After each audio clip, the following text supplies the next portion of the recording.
Hubo un instante en la historia donde el destino del mundo pendía de un hilo invisible, apenas sostenido por las decisiones de un puñado de hombres. Un tiempo en el que un imperio emergía desde las cenizas de la invasión de Alejandro Magno, contra todo pronóstico, amenazaba con redibujar los mapas del mundo antiguo. Era India, pero no la India que hoy conocemos. Era una tierra indomable, caótica, dividida en cientos de reinos que guerreaban entre sí como lobos salvajes por un trono que no existía. Hasta que uno de ellos se atrevió a pensar diferente. El imperio Maurya no nació de la paz, ni de la diplomacia, ni de la justicia. Nació del hambre, del deseo incontrolable por el poder, y de una visión tan fría y calculadora que parecía más propia de un tablero de ajedrez que de un campo de batalla. Aquel imperio se forjó con hierro, astucia y traición, pero también con estrategia, filosofía y una inteligencia política pocas veces igualada. ¿Qué pasa cuando un imperio logra el control absoluto y lo deja ir? No te contaron esta historia en la escuela. Y lo que estás a punto de descubrir no es una simple sucesión de fechas y nombres.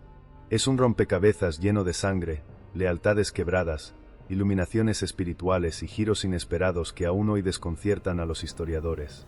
¿Cómo es posible que un imperio que pudo haber aplastado a sus enemigos sin piedad, decidiera, en su punto más alto, cambiar las armas por las palabras? ¿Qué fuerza, qué visión, o qué culpa puede convertir al más temido de los emperadores en un símbolo de paz? Tal vez pienses que esto será solo una historia sobre reyes antiguos. Pero ten cuidado, porque esta es también una historia sobre ti, sobre lo que tú harías con el poder absoluto, y sobre la línea tan delgada que separa la gloria de la destrucción. Puede que esta historia no sea para todos. Tal vez prefieras quedarte con los relatos conocidos, con los héroes simples y las moralejas predecibles. Pero si decides quedarte, si cruzas esta puerta con nosotros, podrías ver algo que cambie tu manera de entender la historia. Y quizás, tu manera de entender el presente. Antes de comenzar, ¿por qué no te suscribes y te unes a nuestra comunidad apasionada por la historia y la cultura? Aquí descubrirás relatos fascinantes, misterios ancestrales y curiosidades que han dado forma al mundo. Mientras lo haces, activa la campana de notificaciones para no perderte ninguna de nuestras increíbles historias.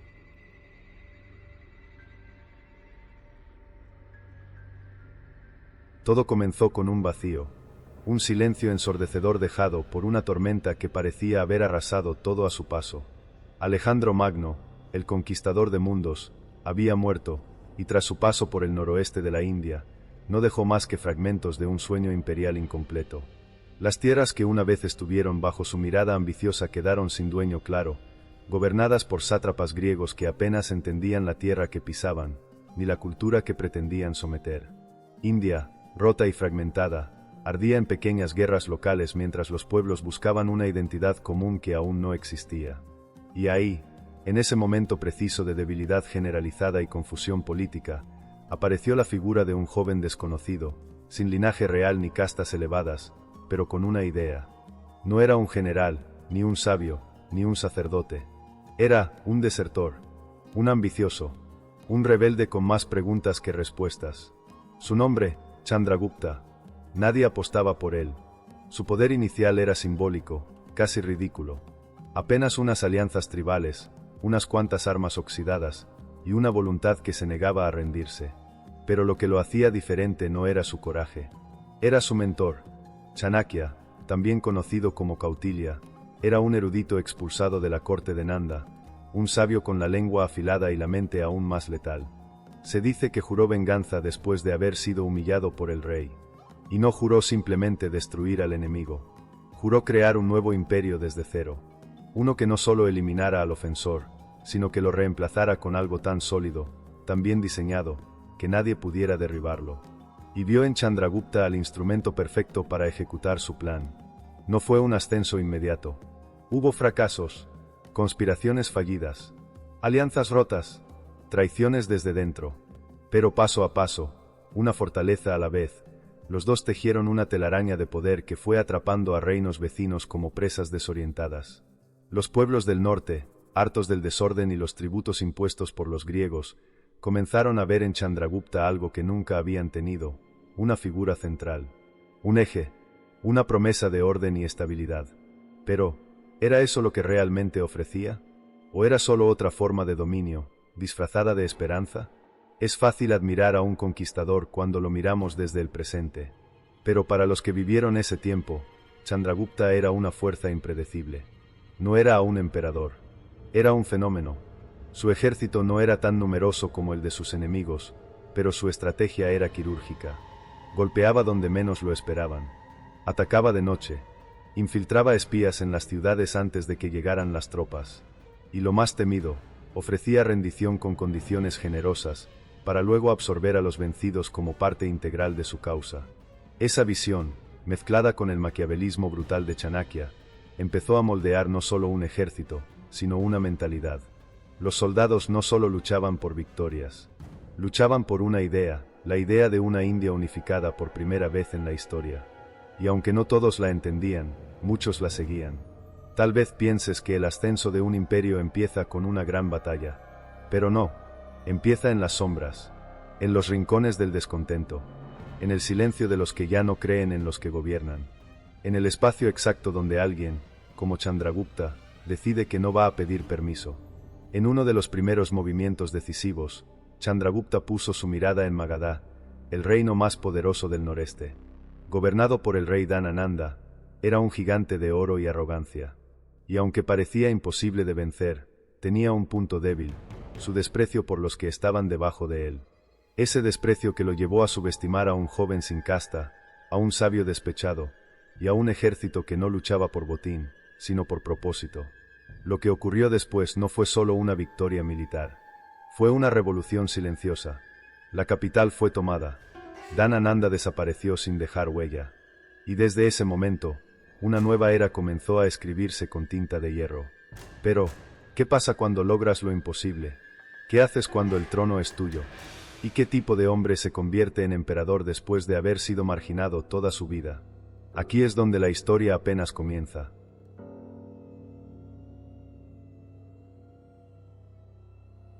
La mayoría de las historias imperiales comienzan con un linaje, un apellido, una sangre azul, una profecía escrita en los cielos. Pero la de Chandragupta comenzó en el barro. Fue un niño sin corona, sin patria, sin dirección. Las fuentes discrepan sobre su cuna. Algunos lo vinculan a una tribu guerrera de los Maurya, otros lo hacen descendiente de una rama caída de los reyes Nanda. Pero lo que importa no es de dónde vino, sino lo que decidió ser. No tenía castillo, ni aliados influyentes. Solo tenía hambre. Hambre de justicia, de conquista, de significado. Fue vendido como esclavo cuando era apenas un niño, separado de lo poco que tenía, educado en las calles, y observado por los ojos atentos de Chanakya, el maestro de maestros. El encuentro entre ambos no fue casual. Fue destino o cálculo, dependiendo de a quién le preguntes. Lo cierto es que Chanakya vio en Chandragupta algo que el mundo aún no podía ver, una mente afilada, una voluntad inquebrantable, y una furia contenida capaz de derribar imperios. Lo tomó bajo su ala, lo educó en política, guerra, diplomacia y, lo más importante, en paciencia. Porque la paciencia no es inacción. Es un arma que se afila en silencio hasta que es capaz de cortar coronas. Durante años, se movieron en las sombras. Estudiaron a sus enemigos, infiltraron cortes reales, negociaron alianzas con tribus descontentas y pueblos olvidados. No buscaban una revuelta común. No querían cambiar de tirano. Querían erradicar la tiranía misma y poner en su lugar un sistema sólido, ordenado, implacable. Uno que no dependiera del caos ni del azar. Uno que pudiera resistir el paso del tiempo. Pero había un obstáculo, el imperio Nanda. Rico, blindado por murallas altísimas y con un ejército de más de 200.000 hombres, elefantes de guerra y carros pesados, el reino de Magadha parecía invencible. Y lo era, si se jugaba el juego en sus términos. Chandragupta no lo hizo. No atacó la muralla. No desafió al rey directamente. Hizo algo más arriesgado, atacó su legitimidad. Uno por uno, los pueblos cercanos comenzaron a cambiar de lealtad. No por miedo, por promesas. Promesas de autonomía, justicia, tributos más bajos. Y sobre todo, por una estructura que parecía tener un propósito más grande que enriquecer a un rey decadente. Los generales comenzaron a dudar. Los comerciantes empezaron a financiar la rebelión en secreto. Y la figura de Chandragupta dejó de ser la de un bandido para convertirse en la de un líder inevitable. ¿Y si todo esto fallaba? ¿Y si solo era otro joven con delirios de grandeza? Era una posibilidad. Y en ese escenario, la historia lo habría olvidado. Pero no falló. Cuando entró por fin a Pataliputra, la capital de Magadha, lo hizo sin que una sola flecha volara. El enemigo ya estaba podrido desde dentro. Las murallas no protegían a un pueblo unido, sino a un cadáver político. El trono fue tomado, no robado, tomado como algo que le pertenecía por derecho, aunque ese derecho no se lo había dado la sangre, sino el esfuerzo. Y con ello, nació el Imperio Maurya. Pero algo más nació con él, algo más oscuro, el poder absoluto. Y el poder absoluto no es un premio, es una prueba, una que ha consumido a los mejores, los más sabios, los más nobles. Chandragupta, ahora emperador, tenía lo que siempre quiso. Pero la pregunta era, ¿sabría qué hacer con ello?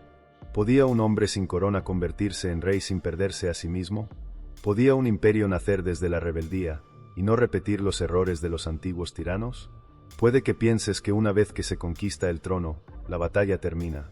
Pero no, ahí es donde comienza la guerra más difícil, la de sostener el poder sin corromperse, la de gobernar sin destruir.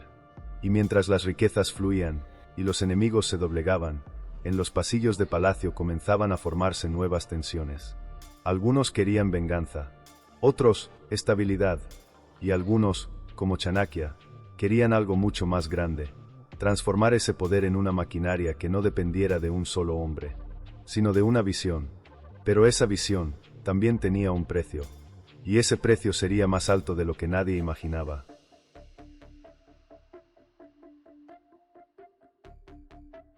Había algo inquietante en la forma en que Chanakya observaba el mundo. Sus ojos no buscaban belleza ni gloria. Buscaban patrones, errores, debilidades. Donde otros veían caos, él veía oportunidades. Donde otros sentían temor, él trazaba un plan. No fue un hombre de armas, pero su mente tenía filo de espada y el frío de una cámara de tortura. Su nombre era sinónimo de astucia, y su legado, una mezcla de sabiduría, pragmatismo y crueldad justificada. No era simplemente el consejero de Chandragupta. Era su arquitecto, el verdadero ingeniero del imperio. Y lo que diseñó no fue una simple monarquía. Lo que construyó fue una máquina, un sistema de control, vigilancia, manipulación y orden tan sofisticado que parecía adelantado por siglos a su tiempo. La obra maestra de su pensamiento fue el Arthasastra, un tratado que haría temblar a Maquiavelo si lo hubiera leído. A través de sus páginas se dictaban los principios de cómo gobernar, pero no desde la virtud, desde la eficacia.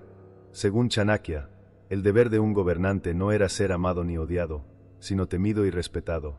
Su propósito era uno solo, mantener la estabilidad.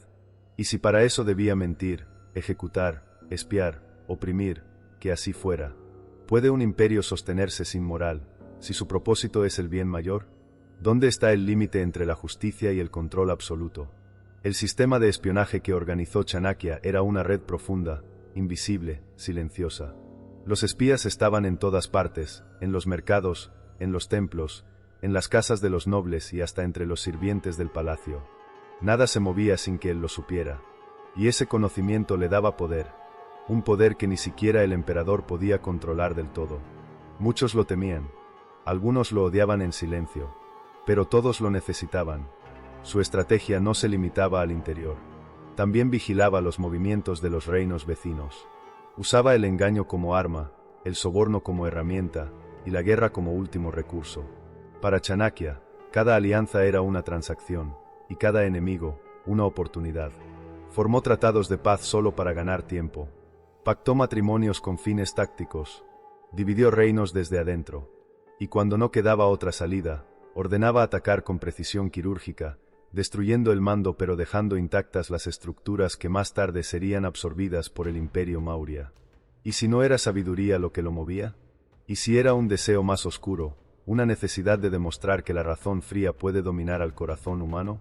Porque Chanakya no era un filósofo pasivo, era un estratega activo. Y cada paso que dio tenía una lógica.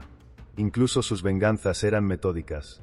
Hay una historia que cuenta cómo, tras derrocar a los Nanda, no descansó hasta asegurarse de exterminar cada posible heredero, cada aliado, cada recuerdo de esa dinastía que lo había humillado. No por odio, por prevención. En su visión, el rencor no tenía lugar. Solo el cálculo. Chandragupta, por su parte, lo respetaba. Lo temía, quizás, pero lo respetaba profundamente. Y aunque no siempre compartía su visión despiadada del mundo, comprendía que sin él, jamás habría llegado al trono. Pero esa relación empezó a tensarse cuando el poder comenzó a estabilizarse. Porque cuando ya no hay guerra que ganar, el guerrero se vuelve innecesario. Y cuando un imperio se asienta, las voces más suaves, las de los ministros, los religiosos, los nobles, empiezan a exigir otro tono. Otro tipo de liderazgo. Chanakya representaba el pasado, el de la conquista, la sangre, la estrategia brutal. Pero Chandragupta empezaba a mirar al futuro, uno que pedía leyes, justicia, crecimiento económico, paz. Y aquí nace una pregunta que pocos se atreven a formular. ¿Qué pasa cuando tu mayor aliado se convierte en tu mayor obstáculo? No hubo ruptura abierta, no hubo traición, pero hubo distancia. Chanakya comenzó a apartarse poco a poco de las decisiones del día a día. Su papel se volvió más consultivo, menos ejecutivo. Y aunque seguía siendo temido, ya no era indispensable. A algunos les pareció que eso era lo natural, el cambio de ciclo. A otros les preocupaba que sin su mente, el imperio empezara a ablandecer. Porque las estructuras que se construyen con fuerza a veces colapsan con el tiempo si no se renuevan. Y sin Chanakya, la maquinaria podía perder el filo. Pero, ¿realmente se fue? ¿O simplemente se ocultó en las sombras, esperando el momento adecuado para volver? El poder es así. No muere. Se transforma. Se mueve de una mano a otra. Y a veces, el hombre que construye el trono es también el que puede deshacerlo. Y ese riesgo, aún estaba latente.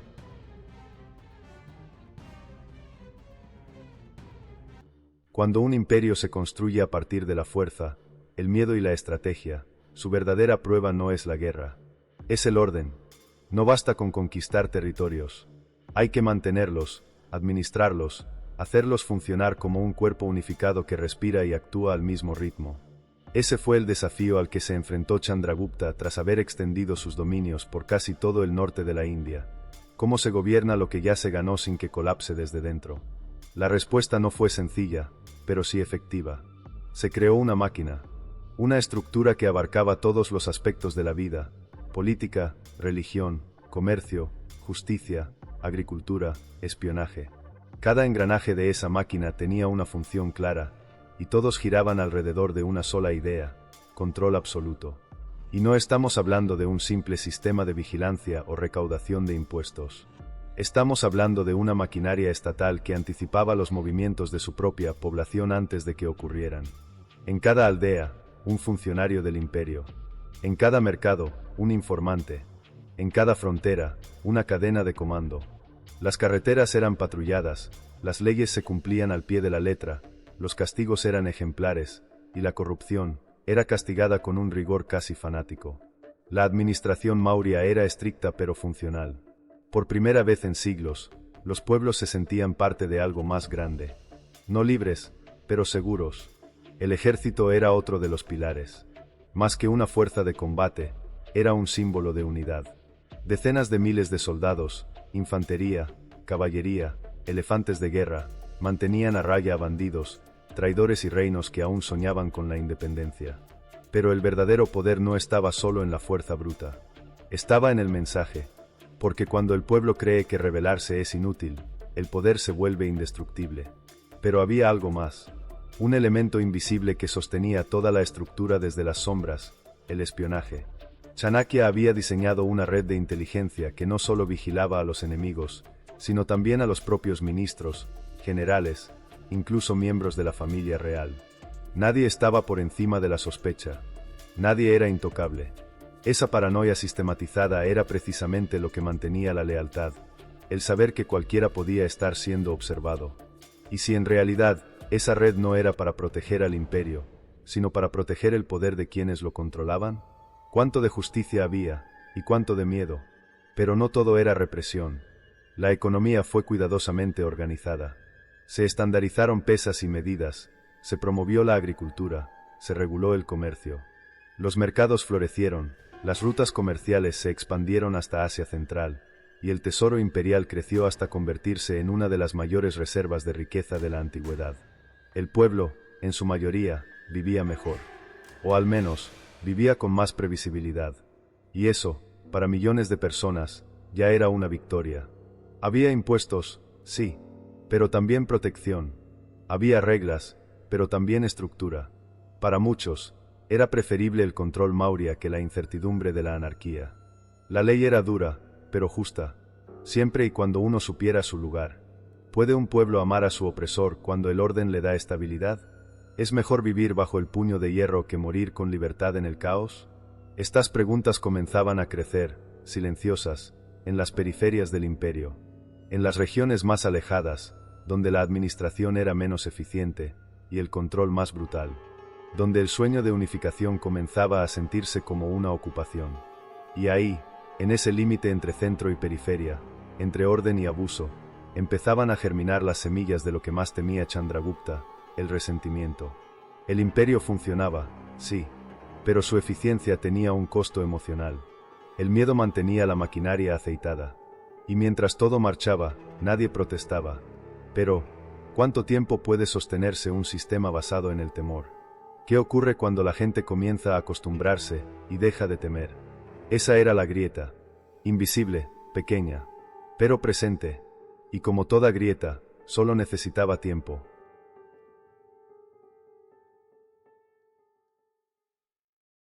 El imperio parecía sólido. Cada provincia obedecía. Cada ruta comercial prosperaba. Los enemigos internos estaban controlados. Pero fuera de las fronteras, otra tormenta se preparaba. Una que no venía del caos, ni del desorden tribal. Venía de la lógica militar más refinada del mundo antiguo, los herederos de Alejandro Magno. A miles de kilómetros, en las antiguas tierras persas y babilónicas, uno de los generales más astutos del difunto Alejandro se había proclamado soberano. Su nombre era Seleuco I Nicátor. Fundador del imperio seleucida, había logrado consolidar una vasta extensión de territorio que se extendía desde Siria hasta las puertas del Indo. Pero había algo que no podía ignorar: la pérdida de aquellas regiones que Alejandro había conquistado brevemente antes de su muerte, y que ahora estaban bajo el dominio de un nuevo poder, los Maurya. ¿Se atrevería un griego a desafiar al imperio que había doblegado a decenas de reinos y unificado a toda la India del norte? ¿O sería simplemente una jugada para probar la fuerza del nuevo emperador? Chandragupta lo entendió de inmediato. Esto no era solo una amenaza territorial. Era una prueba de legitimidad. Si Seleuco lograba recuperar esas tierras, enviaría un mensaje a todo el mundo helenístico, que los indios no eran capaces de mantener lo que habían ganado, que el dominio Maurya era temporal, frágil, vulnerable. Pero había un problema: Seleuco no era un enemigo cualquiera. Había luchado junto a Alejandro, había estudiado su genio táctico, y había sobrevivido a las guerras de los diadocos, los generales que se disputaron el legado del gran conquistador. Era, en resumen, un estratega implacable. Chandragupta, por su parte, no era menos. Sabía que no podía esperar pasivamente. No podía permitir que la guerra llegara a su puerta. Debía golpear primero, pero con inteligencia. La guerra fue inevitable. Y brutal. Las crónicas, tanto griegas como indias, hablan de una campaña intensa a lo largo de las fronteras del río Indo. No fue una guerra masiva de batallas épicas. Fue una serie de escaramuzas calculadas, ofensivas rápidas, alianzas móviles y una constante tensión psicológica entre dos líderes que sabían perfectamente lo que estaba en juego. Chandragupta usó su entorno como un arma. Las selvas, los ríos, los pasos montañosos, todo fue parte de su estrategia. Seleuco, acostumbrado a combatir en terrenos más abiertos, encontró difícil adaptarse. Sus tropas sufrían el calor, la humedad, las enfermedades. Los Mauryas, en cambio, conocían cada rincón de su tierra como si fuera una extensión de su propio cuerpo. ¿Y si el verdadero campo de batalla no era físico, sino mental? ¿Y si esta guerra no se trataba de territorio, sino de demostrar cuál civilización poseía mayor temple, mayor visión, mayor ambición? En un movimiento inesperado, Chandragupta ofreció una solución que sorprendió al mundo conocido. No aplastó a Seleuco. Le ofreció un tratado. Pero no un tratado cualquiera. Chandragupta cedió parte del territorio occidental, pero a cambio, recibió algo infinitamente más valioso: reconocimiento diplomático, legitimidad internacional, y una hija del mismísimo Seleuco, en matrimonio. Esa alianza cambió todo. Por primera vez, el mundo helenístico reconocía oficialmente al Imperio Maurya como una potencia de igual a igual.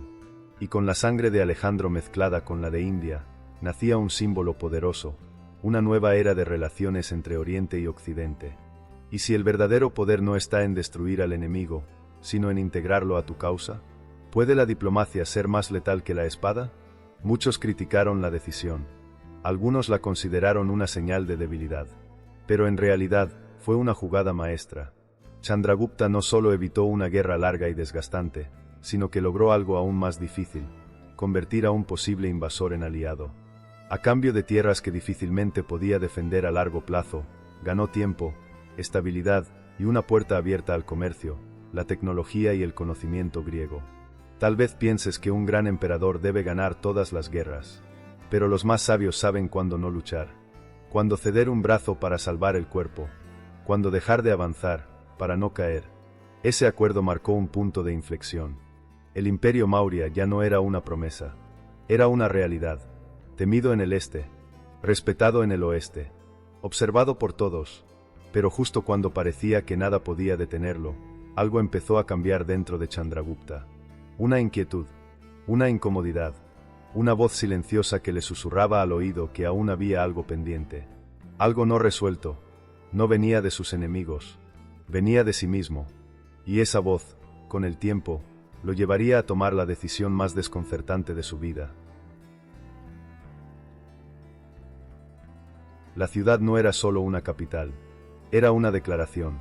Pataliputra, hoy apenas un eco en la memoria de la India moderna, fue una de las metrópolis más avanzadas del mundo antiguo. Quienes cruzaban sus puertas por primera vez quedaban sobrecogidos no solo por su tamaño, sino por la forma en que todo parecía diseñado para una única cosa: impresionar. Levantada a orillas del sagrado río Ganges, Pataliputra no se limitaba a ser un centro administrativo. Era el corazón del Imperio Maurya. Su arquitectura mezclaba pragmatismo con grandeza. Sus muros exteriores, altos y gruesos, protegían un interior donde convivían el lujo de los nobles, el bullicio de los mercados y la precisión quirúrgica del aparato estatal. Aquí no había espacio para el desorden. Cada barrio tenía su función. Cada funcionario, su responsabilidad. Los archivos eran conservados con meticulosidad enfermiza. Se sabía quién vivía, quién moría, quién pagaba impuestos y quién debía ser vigilado. Las rutas de comercio estaban marcadas como venas en el cuerpo de un organismo viviente. Y en el centro de todo, el palacio. El palacio de Pataliputra no era ostentoso por fuera, pero por dentro albergaba uno de los centros de poder más eficaces de la historia antigua. Con columnas de madera finamente talladas, jardines internos irrigados por canales, y salones en los que se decidía el destino de millones, ese recinto no era solo la residencia del emperador, era su mente hecha estructura. ¿Qué tipo de hombre necesita controlar cada detalle de su capital para sentirse en paz? ¿Y qué revela eso sobre el peso invisible que lleva sobre los hombros? Chandragupta recorría esos pasillos con una mirada que no era la de un rey satisfecho. Era la de alguien que no podía dejar de calcular, de anticipar, de corregir. Porque en su mundo, todo debía funcionar. Un error mínimo podía derivar en rebelión. Una grieta en el muro, en tragedia. No se trataba de paranoia. Era una obsesión nacida de la experiencia de haber venido desde la nada, y temer volver a ella. Desde lo alto de sus torres se divisaba el río como una serpiente sagrada que lo atravesaba todo. Allí llegaban comerciantes de Asia Central, emisarios de los seleucidas, sabios budistas, artesanos de Bengala, y hasta enviados de tribus del sur. Todos acudían a la ciudad por una razón: aquí se decidía el futuro. Pero también acudían por otra cosa: el mito. Porque en Pataliputra se comenzaba a gestar algo que iba más allá del poder militar. Se estaba cultivando una idea, una identidad, algo que podía sobrevivir incluso al emperador.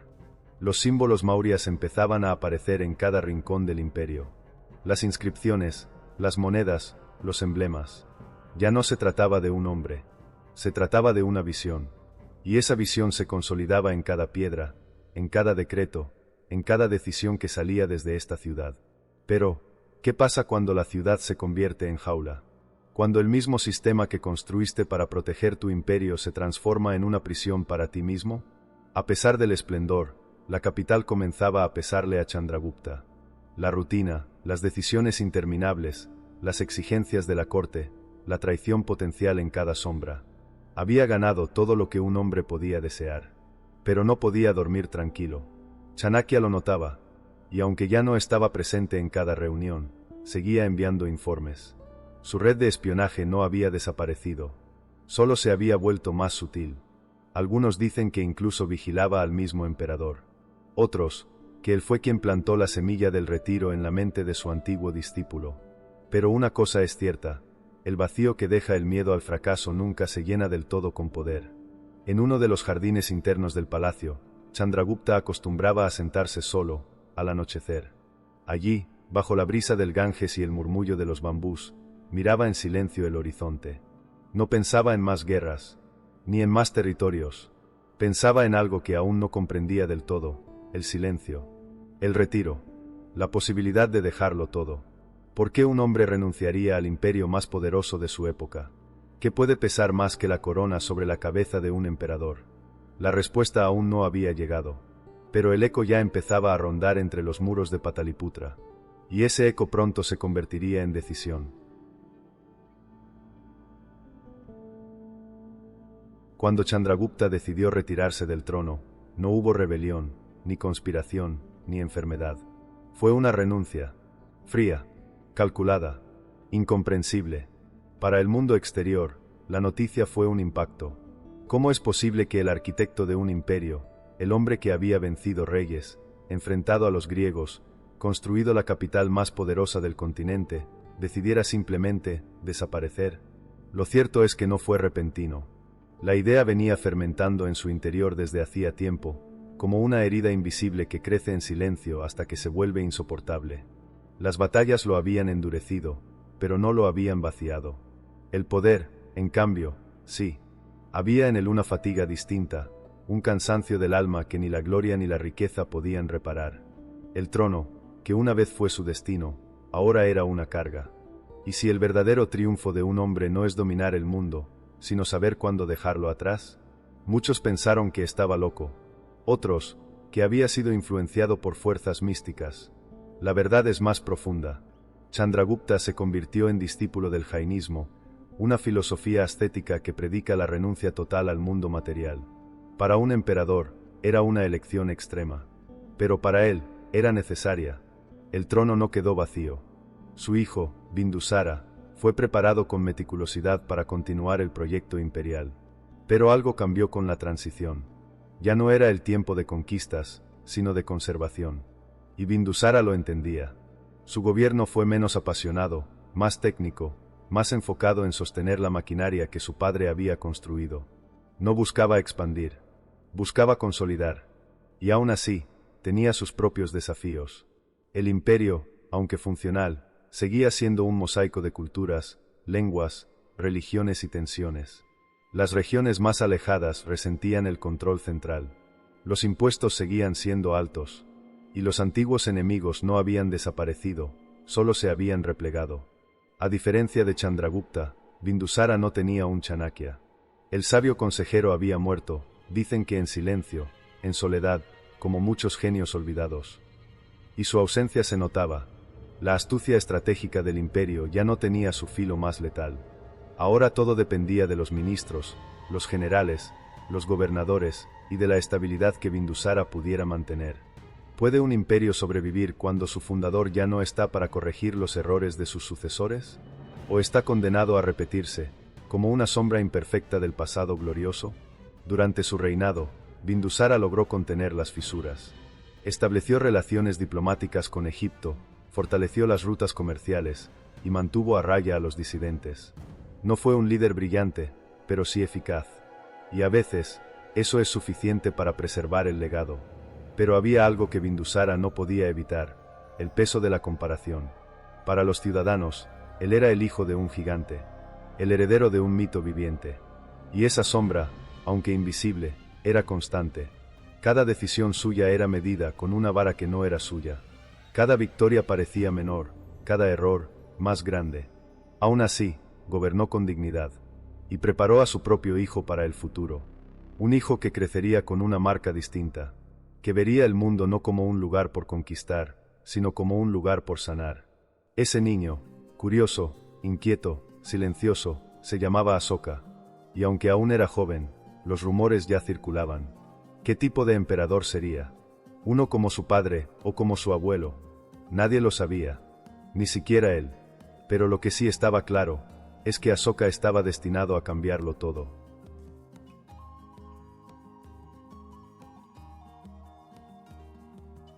En cada generación hay uno que rompe el molde, que no hereda simplemente el poder, sino que lo transforma, que no se conforma con repetir la historia de sus padres, sino que decide escribir la suya con fuego.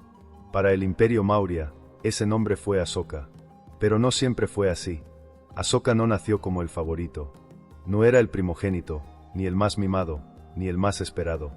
Era simplemente uno más entre los muchos hijos de Bindusara, criado en los pasillos de Pataliputra bajo la sombra imponente de su abuelo Chandragupta y el recuerdo ausente de Chanakya. No tenía aún un destino claro, pero sí algo más inquietante: ambición. Desde joven demostró una capacidad fuera de lo común. Observaba, callaba, esperaba, pero cuando actuaba, lo hacía con una precisión escalofriante. No era impulsivo, pero tampoco cauto. Era calculador, frío.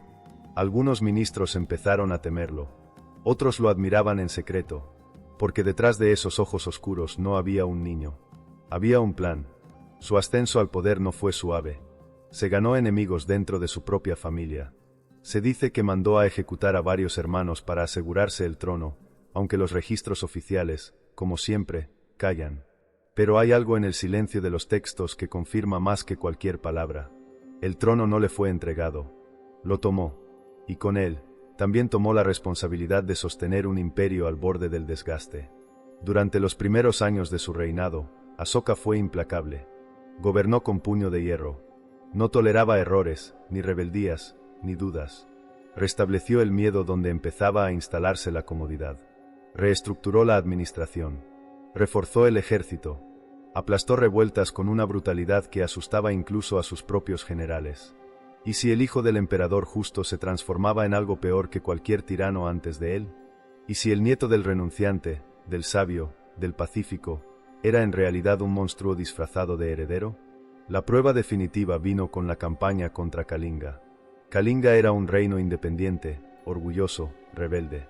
Su ubicación estratégica en la costa oriental representaba una amenaza constante para la hegemonía maurya. Asoka sabía que, si quería consolidar su dominio, debía conquistarla. Y lo hizo. Pero el precio fue inhumano. La batalla fue una masacre. Se estima que murieron más de 100,000 personas. Ciudades arrasadas. Campos quemados. Cuerpos apilados. Fue una victoria total, y a la vez, una pérdida inconmensurable. Asoka cabalgó entre los restos. Y algo en él se quebró. No fue inmediato, pero fue irreversible. Lo que vio no fue gloria. Fue el reflejo de su propio vacío. Se encontró cara a cara con lo que el poder absoluto podía hacer cuando se desborda, con lo que él mismo había desatado. ¿Qué ocurre cuando el hombre más poderoso del mundo se da cuenta de que él mismo es su peor enemigo? ¿Qué puede redimir a alguien que lo ha destruido todo? Lo que vino después sorprendió a todos. El guerrero desapareció, y en su lugar emergió algo que nadie esperaba: un reformador, un devoto, un penitente. Asoka abrazó el budismo con fervor, no como una moda cortesana, ni como un movimiento político, sino como una necesidad vital. Empezó a estudiar las enseñanzas de Buda. Comenzó a predicar la paz. Se rodeó de monjes, de sabios, de ascetas. Prohibió sacrificios animales. Abolió castigos crueles. Ordenó plantar árboles en las rutas comerciales, construir hospitales, crear pozos para los viajeros. Pero lo más radical fue esto: reconoció públicamente su arrepentimiento por la guerra de Kalinga. Inscribió en piedra sus palabras, en pilares que aún hoy siguen en pie. No pidió ser perdonado, solo quiso que el mundo supiera que había cambiado. Pero, ¿es posible borrar tanta sangre con un cambio de corazón? ¿Puede el mundo confiar en quien una vez lo hizo temblar? Algunos nunca lo creyeron, otros lo veneraron. Pero lo cierto es que Asoka transformó el imperio. Y al hacerlo, también transformó la historia. Ya no se trataba de dominar, se trataba de elevar, no de conquistar con la espada, sino con el ejemplo. Y esa decisión, incomprendida por muchos, lo inmortalizó.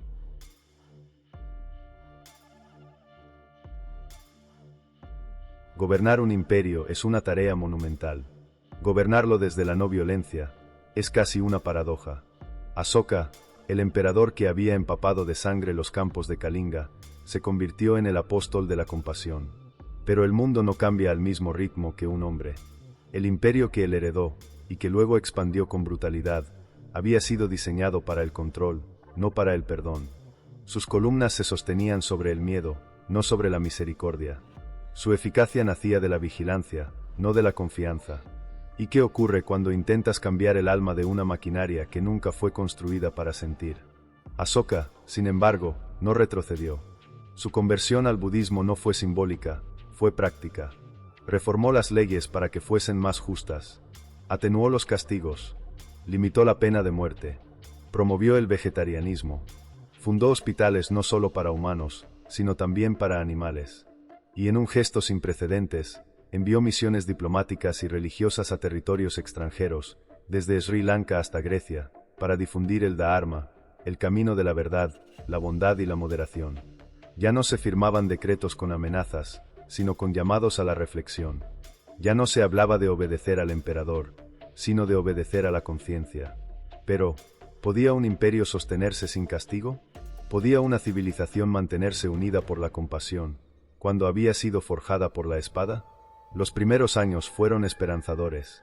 Hubo estabilidad, menos revueltas, los campesinos estaban menos oprimidos, los funcionarios, bajo supervisión más ética, los sabios y monjes ocupaban lugares de influencia donde antes solo había soldados. Pero en las regiones más distantes, la historia era diferente. Los gobernadores locales, acostumbrados al uso del látigo, vieron las reformas como una señal de debilidad. Algunos empezaron a ejercer su autoridad con más autonomía. Las fronteras se volvieron más porosas. Los aliados, menos fieles. Los enemigos, más audaces. Asoka, desde Pataliputra, mantenía el ideal vivo. Viajaba, supervisaba, escribía. Mandaba grabar sus pensamientos en piedras y pilares en todo el imperio, en múltiples idiomas, para que todos lo entendieran. Era una revolución espiritual, pero también una carrera contra el tiempo, porque dentro del mismo gobierno empezaban a crecer tensiones.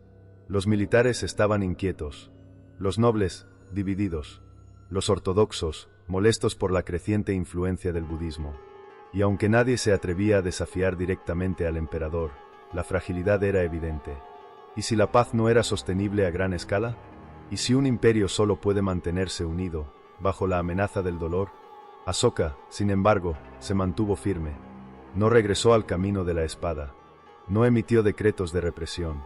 Su fe en el cambio era total. Y eso lo convirtió, quizás, en uno de los líderes más humanos que ha existido. No por sus triunfos, sino por su intento desesperado de que el poder no lo convirtiera en monstruo otra vez. Pero gobernar con el corazón también deja cicatrices. Los años pasaban. Asoka envejecía. Y con cada año, era más claro que su visión del imperio era inseparable de él. Que la paz, en realidad, giraba en torno a su voluntad, a su figura, a su nombre. ¿Qué pasaría cuando él ya no estuviera? ¿Podría su legado sobrevivir, en un mundo que aún no estaba listo para abrazar la compasión como ley? Esa pregunta, silenciosa, latente, peligrosa, comenzó a flotar en el aire como una sombra. Y pronto, esa sombra cobraría forma.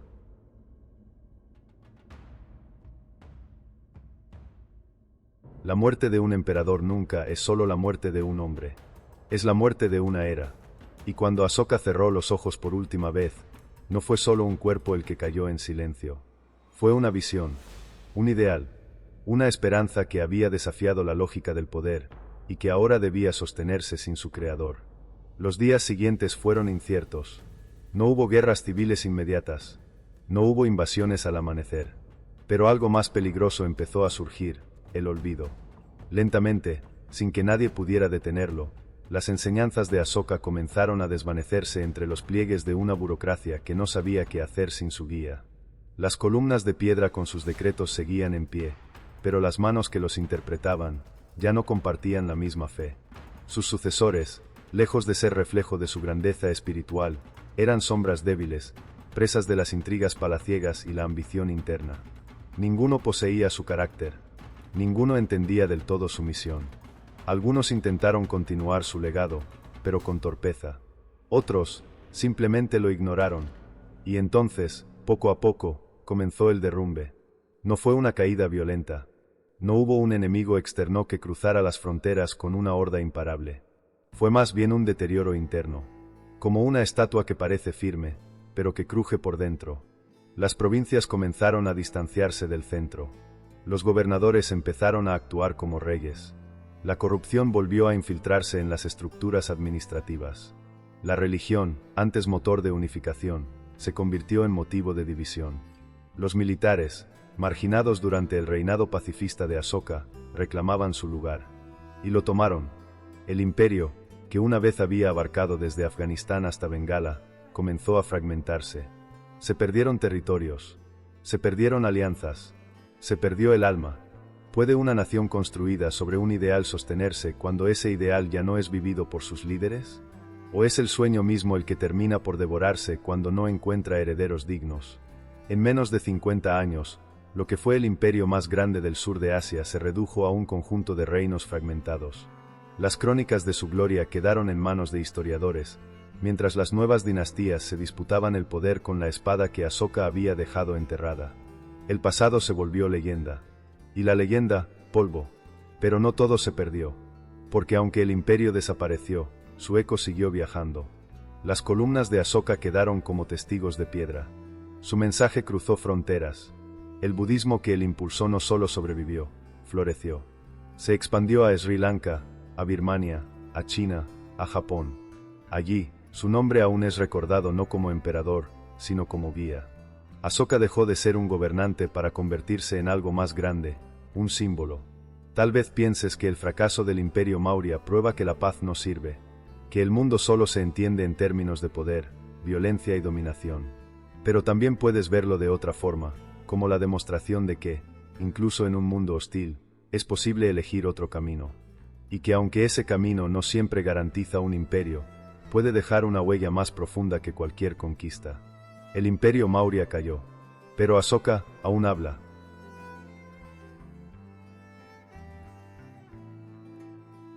Todo imperio deja una cicatriz. Algunos la tallan con fuego y acero. Otros, como el Maurya, la dejan en el alma de la civilización.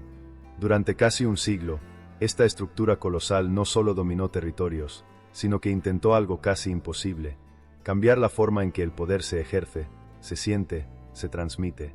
Desde el barro de la humillación hasta el trono de unificación, Chandragupta demostró que la ambición, cuando se combina con inteligencia, puede reescribir la historia.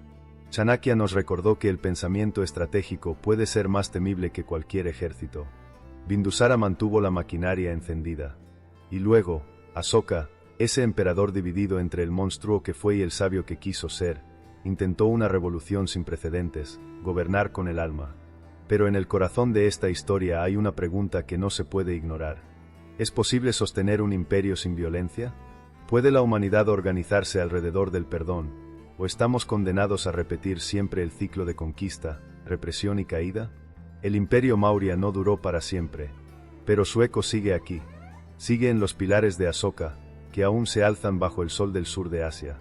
Sigue en los templos budistas de Japón, en las montañas del Tíbet, en las enseñanzas que hablan de compasión en un mundo hambriento de poder. Sigue en cada intento de un líder que, enfrentado a la opción de dominar o elevar, decide elevar. Sigue en ti, porque quizás la verdadera lección del Imperio Maurya no está en sus batallas ganadas ni en sus territorios perdidos. Está en el hecho de que, aunque todo parecía decir que no funcionaría, alguien se atrevió a intentarlo. Y eso, incluso en la caída, es una victoria que la historia jamás podrá borrar.